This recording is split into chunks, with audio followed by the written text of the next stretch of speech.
ہوتا ہم role model لیں، ان خواتین سے رول ماڈل لیں. اور خاتون کا کردار اسلام میں امپورٹنٹ ہے. ہم یہ نہیں کر سکتے خاتون کا کردار نہیں ہے.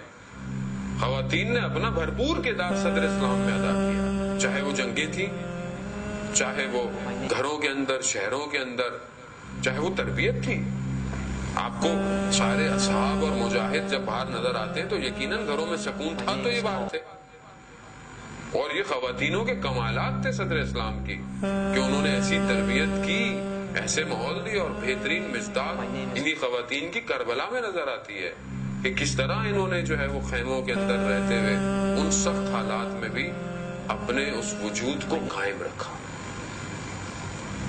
اس عظمت حضرت خدیجہ کہ جو اپنے ان سختیوں کے دور کے اندر بھی ایک لمحے کے لیے بھی، کوئی ایسی روایت نہیں ملی کہ رسول خدا کو بیٹھ کر انہوں نے ایسا کچھ کہا ہو کہ کتنی سخت زندگی آ گئی، پہلے میری زندگی بہت اچھی تھی. کیونکہ یہی کمال تھا، یہی دیکھا ہوا تھا، اپنے سامنے چیزوں کو دیکھا ہوا تھا. ہمارے ہاں زندگی میں سختی بڑھ جاتی ہے، کچھ ہو جاتا ہے تو ہم ایک دم، بیٹی شادی ہو کے کہیں گئی، ذرا سے حالات سخت ہوئے، میں تو اپنے ابا کے گھر میں بہت اچھی تھی، یہ تھا تو وہ تھا. نہیں حضرت، زندگی ایسی ہے تو یہی تو زندگی ہے، کبھی اچھا ہے کبھی برا ہے. وہ پہلے کے بزرگ بہت اچھے تھے، ہمارے بھی والدین.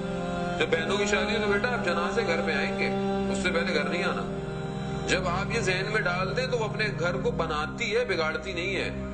جب اسے پتا ہو کہ واپسی کا راستہ کلوز ہے، ابھی تو تھوڑی تھوڑی دیر میں آپ کہتے نہیں بس گھر آ جاؤ گھر آ جاؤ. کتنے میں ابھی ہمارے پاس تو لوگ آتے ہیں، کتنے ایسے کیسز ہیں، کوئی ایسی وجہ نہیں ہے، کچھ ایسی بات نہیں ہے، مگر صرف گھر والوں نے بولا گھر آ جاؤ گھر آ جاؤ گھر آ جاؤ. گھر بیٹھی ہوئی ہے وہ بیچارہ جوان پریشان، کیا ہوا تھا، میں نے تو ابھی شادی کی تھی، قرضے لے کے تو میں نے شادی کی تھی، یہ ہو گیا وہ ہو گیا، اب وہ گھر بیٹھی ہوئی ہے، میں کیا کروں.